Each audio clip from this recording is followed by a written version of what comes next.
Всем привет, Самитори-чан! После переезда в Японию я немного помешалась на готовке, потому что здесь есть много интересных изобретений, чтобы сделать приготовление еды более быстрым, простым и интересным. Поэтому сегодня я покажу вам 16 необычных предметов, которые можно найти на японской кухне. Поехали! Первое – это встроенный в плиту гриль. Когда вы снимаете в Японии квартиру в аренду, в ней чаще всего ничего нет. Ни мебели, ни освещения, ни даже кондиционеров иногда нет, но, к счастью, часто есть плита. Газовая или электрическая IH. И в большинстве квартир, которые я видела, в плиту встроен гриль, что невероятно удобно.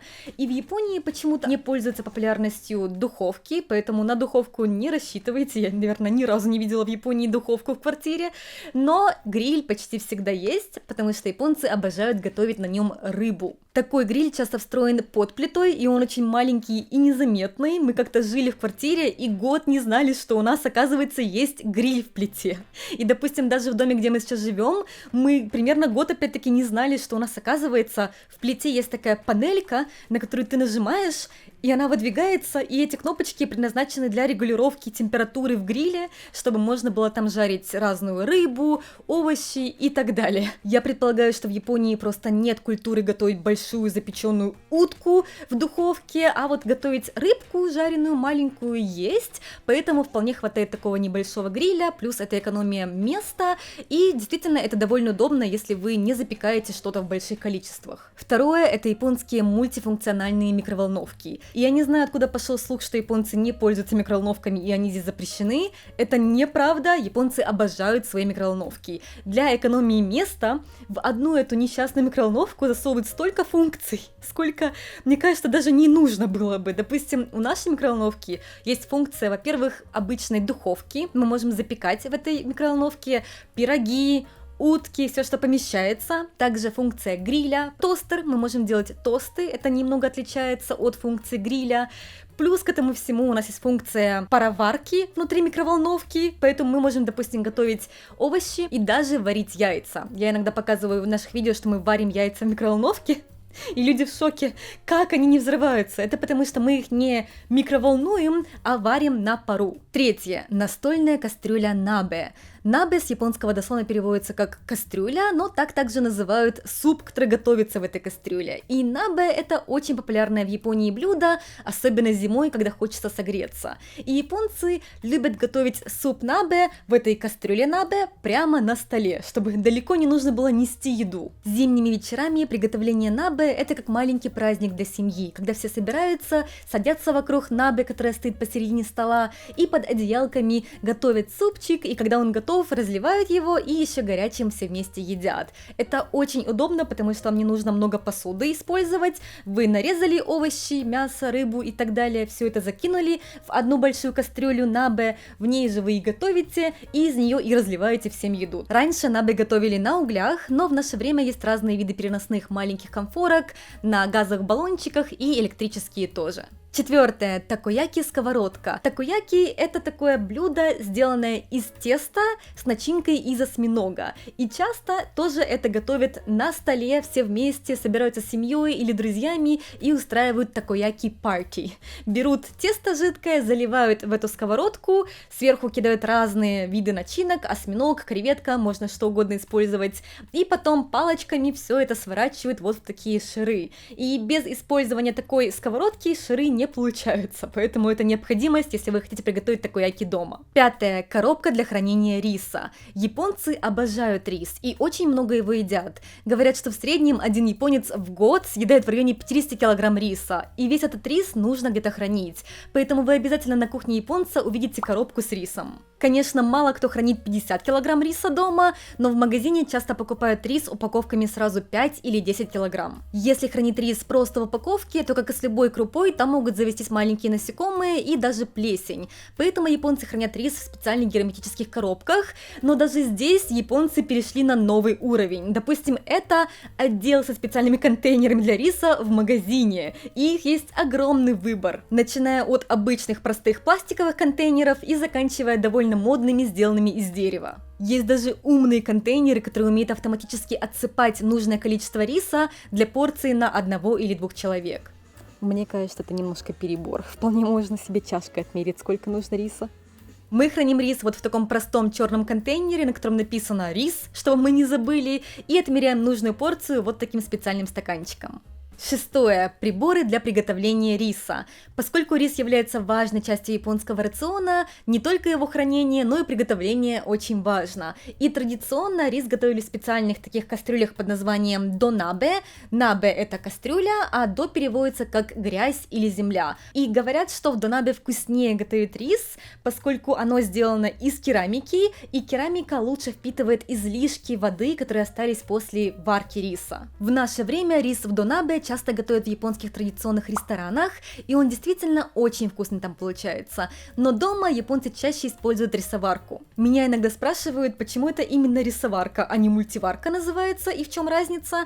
В Японии мультиварки тоже продаются, но считается, что рисоварка это именно для приготовления риса, потому что рис нужно не только сварить, его нужно изначально еще в воде замочить, потом сварить и потом дать ему пропариться и настояться. И считается, что рисоварки автоматически все это делают так, чтобы рис был идеальной консистенции в итоге. Плюс в японских рисоварках есть функция поддержания температуры риса, что очень удобно, если вы готовите рис заранее. Еще одна вещь, которая есть на кухне каждого японца, и она тоже связана с рисом, это специальная ложка под названием шамоджи. Это вот такая ложка с пупырышками на ней, которые насыпают рис из рисоварки в плошку для риса. Она используется только для этого, больше ни для чего. Ложка шамоджи сделана так, чтобы к ней не прилипал рис, и ее было удобнее мыть потом, и также часто они стоят, чтобы можно было их поставить рядом с рисоваркой. Допустим, у нас вот такая вот прозрачная, очень удобная, но мы постоянно ее теряем. Седьмое. Якуми ороши. Это такая традиционно используемая в Японии тарелка с зубчиками на ней, которая функционирует как терка. Это что-то вроде смеси тарелки и терки, что мне кажется гениально. На тарелке якуми ороши натирают такие приправы, как васаби, имбирь, дайкон редьку, также японскую картошку ямаймо и так далее. И это намного удобнее, чем обычная терка, потому что вам не нужно пачкать и терку, и тарелку. Это все в одном. И также часто, когда вы уже натерли, допустим, васаби на эту тарелку, туда добавляют соевый соус, и можно прямо так и использовать. Восьмое. Квадратные сковородки. Мне очень нравится, что в Японии некоторые вещи супер мультифункциональные, а некоторые используют только для чего-то одного. Например, квадратные сковородки в основном используют только для приготовления японского омлета тамагояки. Это вот такой многослойный прямоугольный рулетик, который, чтобы приготовить, нужно готовить на специальной квадратной сковородке слоями. Вы готовите первый слой, сворачиваете, наливаете второй слой, сворачиваете, потом третий слой и так далее, пока вы не приготовили ваш омлет. Это реально того стоит. Японский омлет по вкусу совершенно не такой, как обычный омлет, но для него нужна специальная квадратная сковородка. Конечно, можно готовить и на обычной круглой сковородке, но тогда по форме он не получится такой красивый и пышный. Квадратные сковородки вполне себе обычная вещь на японской кухне, но иногда бывают даже вот такие сковородки с разделениями, что вроде как смотрится удобно, но я не совсем уверена, но даже такое предлагает японский рынок. Девятое. Не склеивающаяся пленка. И я надеюсь, что это уже что-то необычное вне Японии, потому что когда я в Японию впервые приехала, я была в шоке. Я была такая: о боже, неужели бывает пленка, которую можно вот так просто взять и отрезать без ножа? В Японии это уже очень давно существует. Специальная пищевая пленка вот в такой упаковке, который очень легко отрезать, сколько вам нужно пищевой пленки, не используя при этом посторонние предметы, как ножи и ножницы. Очень удобно, и плюс японские пленки не слипаются, поэтому я не уверена насчет вот именно этой пленки, но обычно их можно спокойно развернуть, да, это тоже работает. То есть они не намертво слипаются, и потом их невозможно использовать. Японские пленки вот такие вот не липкие, но при этом, когда вы используете ее, допустим, для тарелки, она прилипает как нужно. Даже вот такого маленького размера пленочка для маленьких тарелочек. Вот это гениально. Это доска, чтобы нарезать продукты, но одноразовая, то есть как пленка, только толще. Вот такая вот ее вы достаете, отрезаете нужное вам количество, на ней нарезаете еду и потом выкидываете. Что довольно гениально и, наверное, удобно для пользования, но отвечает на вопрос, почему японцы используют больше всего пластика в мире, не считая американцев. Десятое. Сейро. Сейро – это посуда, сделанная из бамбука, в которой готовят еду на пару. И в традиционной японской кухне много блюд, сделанных на пару. Даже мы были недавно в городе под названием Беппу, где очень много горячих источников. Настолько много, что там много пара от горячих источников, и на нем готовят еду в этой бамбуковой посуде. Как и многое другое, сейро японцы позаимствовали у китайцев, но сейчас это важная часть японской кухонной культуры. Сейро удобно тем, что на одном источнике пара, допустим, на одной кастрюле, можно готовить сразу несколько таких бамбуковых тарелок, и часто готовят много уровней сразу. На верхних уровнях готовят овощи или хлеб, и на нижних рыбу или мясо. И главная прелесть сейро то, что это натуральный материал, поэтому когда вы готовите овощи на пару в бамбуковых тарелках, они пропитываются ароматом бамбука. Но это одновременно и минус, потом очень трудно отмыть бамбук от запаха овощей и тем более мяса, поэтому в наше время многие японцы не используют бамбуковые тарелки, а используют специальную металлическую посуду для приготовления еды на пару. 11. Бенто и разные милые штучки для его приготовления. Бенто – это ланч с собой на японском языке, и думаю, многие люди знают, что в Японии есть целая культура брать еду с собой в школу, в университет, на работу, на пикник и так далее. Можно приготовить дома самому ланч с собой и положить его в специальную коробку под названием бенто бако или купить уже готовый набор где-нибудь в магазине. Студенты и рабочие готовят с собой ланч бенто для экономии денег, а также чтобы есть то, что им нравится на обед, а не покупное из магазина. Но также в Японии есть целая культура приготовления ланч-обеда бенто детям с собой в школу, и многие мамашки на этом помешаны. Многие готовят очень милые ланчи, фотографируют это и все выставляют у себя в Инстаграме или в блоге, и поэтому в магазинах есть очень много разных прикольных приспособлений для приготовления милого бенто. Вот такой огромный отдел с разными коробочками для бенто, ланч с собой. В основном делают из пластика, поскольку это удобнее мыть. Есть много разных дизайнов, детских, более таких взрослых, темных дизайнов, одноэтажные бенто, двухэтажные бенто, и также рядом разные упаковочки, чтобы было удобно еду в бенто раскладывать красиво. Допустим, вот такие вот формочки часто используют. Украшения разные, особенно для детей. Такая милота.